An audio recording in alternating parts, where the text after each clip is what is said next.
I'm Scott Hansen, host of NFL Red Zone. Lowe's knows Sundays hit different when you earn them. We've got you covered with outdoor power equipment from Cobalt and everything you need to weatherproof your deck with Trex decking. Plus, with lawn care from Scott's and, of course, Pit Boss grills and accessories, you can get a home field advantage all season long. So get to Lowe's, get it done, and earn your Sunday. Lowe's, official partner of the NFL. Hey guys, have you heard of Goldbelly? It's this amazing site where they ship the most iconic, famous foods from restaurants across the country, anywhere, nationwide. I've never found a more perfect gift than food. Goldbelly ships Chicago deep dish pizza, New York bagels, Maine lobster rolls, and even Ina Garden's famous cakes. So, if you're looking for a gift for the food lover in your life, head to goldbelly.com and get 20% off your first order with promo code GIFT. That's goldbelly.com, promo code GIFT. What's up? Welcome into your daily Buckeye Blitz for a Thirsty Thursday. Get yourself something to drink. October 2nd, 2025. Yesterday I forgot to do it's the first of the month. Wake up, wake up. Get up, get up. I hear it's the best day to go to Costco. Not really. Anyway. Today we're doing our best bets. Now, we did bounce back last week. We were over 500, so we're creeping back up to 500 on the year. So 6-5 in week 5. We're up to 16, 18, and 1. So we're coming back. We got a little momentum going. We just got to put together a few of these good weeks, and we're back on top. Hey-oh, that's what she said. All right, week 6. Let's get into it here. We need a good week here. We need to crush this one. Okay, I got Kentucky, unranked, at number 12, Georgia, right off the top at noon. The line right now is Georgia minus 20.5. The total is at 48.5. So this Kentucky team is not going to be in this game for very long. This is not your previous Kentucky teams who actually showed up and gave Georgia a tough game typically. Now, I will listen to the fact that they're coming off the Bama game where guys may be a little beat up, but Georgia's just, they're going to dominate Kentucky. It's more about how much they win by than if they win. So I'd say Kentucky's offense has been inconsistent, especially under a young quarterback. Georgia's defense should feast on the mistakes. And then Georgia, they're going to look to rebound after a tough result versus Bama. Prop value right now looks like Georgia's at the minus 20.5. Over-under, I don't know.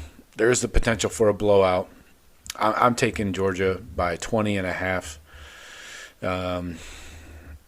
Over-under, that over-under seems kind of low. I think Georgia wants to send a message that they're back. And they just I don't know, 48.5. I just don't expect anything out of Kentucky. So this could be like a 42-0 blowout, 42-10 even, which would give you the over. I get that, but I don't feel good about the over-under there. So I'm just taking Georgia to cover the 20.5. Next up, Wisconsin at number 20, Meat Chicken, the Cheaters. Is this the big noon game? Might be. Number 20. The Cheaters right now are 17.5-point favorites, over under 43.5. So the Cheaters need to come out and assert themselves. Wisconsin is solid, but they lack any offense. So, they're going to be solid on D, but not that solid. I mean, Michigan's run game versus Wisconsin's front. I think Michigan's run game probably wins that battle pretty easily. Now, can Wisconsin force some turnovers, maybe get some help on special teams? That seems like it's doable. Now, as far as the bet goes, I'm going to take the Cheaters to cover the 17.5.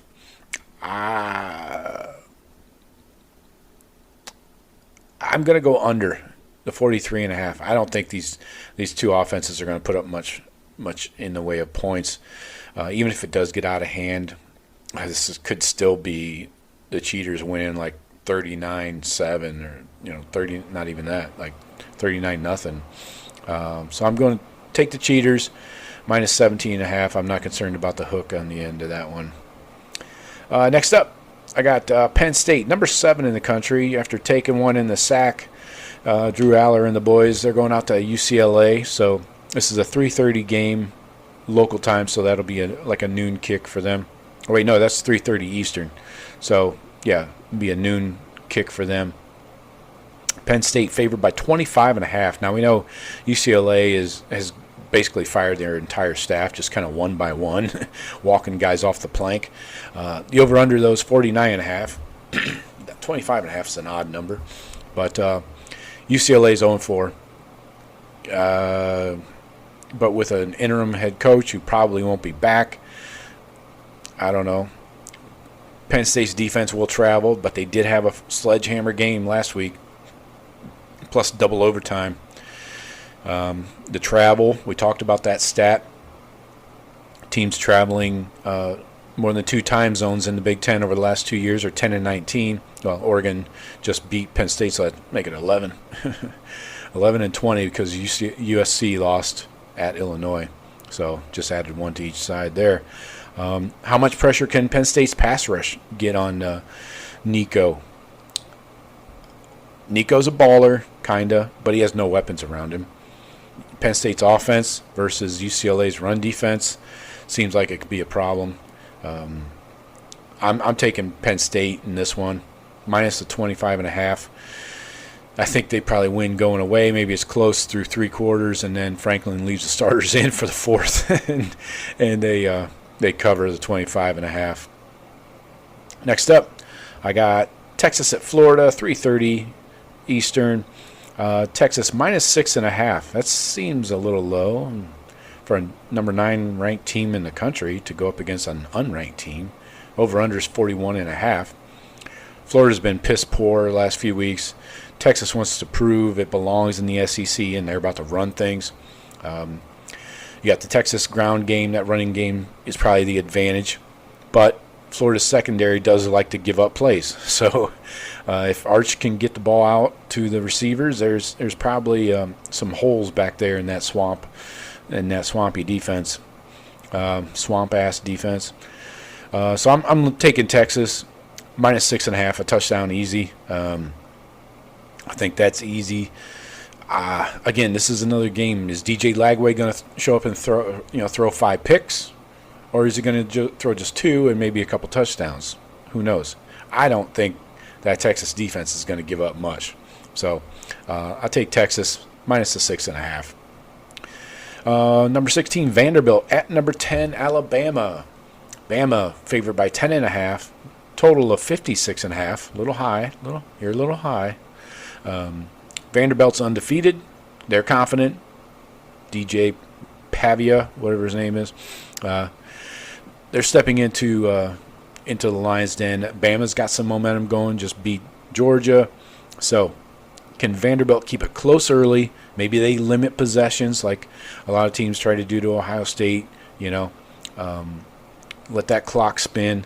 Bama's defense against Vandy's tempo could be a problem.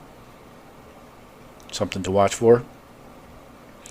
But I'm going to take Bama in this one, 10.5. I think they're coming out to prove a point after losing to these clowns last year and all the shit talking from Pavia, whatever the fuck. Yeah, I'm taking Bama with the 10.5. The hook does not bother me. You may want to look at some live betting on the 4th quarter or the second half. Might want to check those out. So, could be a shootout though. That's why that over/under is up over 56. So, I'm laying off of that. Next up, number 3 Miami at number 18 Florida State. It's a 7:30 game. Miami's favored by 4.5. Over/under 53.5. Florida State's been dangerous at home, but this game has. I don't know. Does this game have upset potential? You got the Canes going north to the Panhandle. Turnover battle. This could decide the game. Can FSU get some pressure on Carson Beck? I think this one is relatively close, but I don't think Florida State has anything under the hood to make this even within 10 points. So I'm taking Miami minus 4.5. Weird number there too, but I think Florida State wins by. Miami wins by a touchdown. So the over/under, I'm laying off that. I would say under, if anything. Then you got your Buckeyes, Minnesota coming to Columbus. Number 1 ranked Ohio State, 7:30 Eastern. The Buckeyes are favored by 23.5 right now. Over/under 45.5. The Buckeyes will dominate at home. We know that. This is a big test for Minnesota's offense and defense, for that matter, honestly. Bo Jackson going up against Minnesota's top 5 run defense in the country. Then you got the Buckeye wide receivers going against man coverage for the most part. So I'm definitely taking the Buckeyes in this one. Let Julian Sayin cook and let him roast these fools, roast the Gophers. You ever had roasted gopher? They say it tastes like chicken. I don't know. I'll pass. Anyways, Buckeyes, take the 23.5, roll with it, and we'll see if this could get ugly in the fourth quarter. We'll see. But anyway, those are the best bets. Like I mentioned yesterday, please help out an Ohio high school. They need our votes. National Trail High School down in Southwest Ohio. They're in the finals of the T-Mobile Friday Night Lights contest. So if they win, they get $1 million for their students, athletes, and their schools. So let's help them out. You can vote once a day. The link is in the show notes, in the show description. And click on that link. It's just a T-Mobile website, and vote for National Trail High School. So let's help a high school in the Buckeye State win this contest and get their program some cash. I'm sure it's much needed. So, anyways, that's all I got for you today. Talk to you tomorrow. Go Bucks.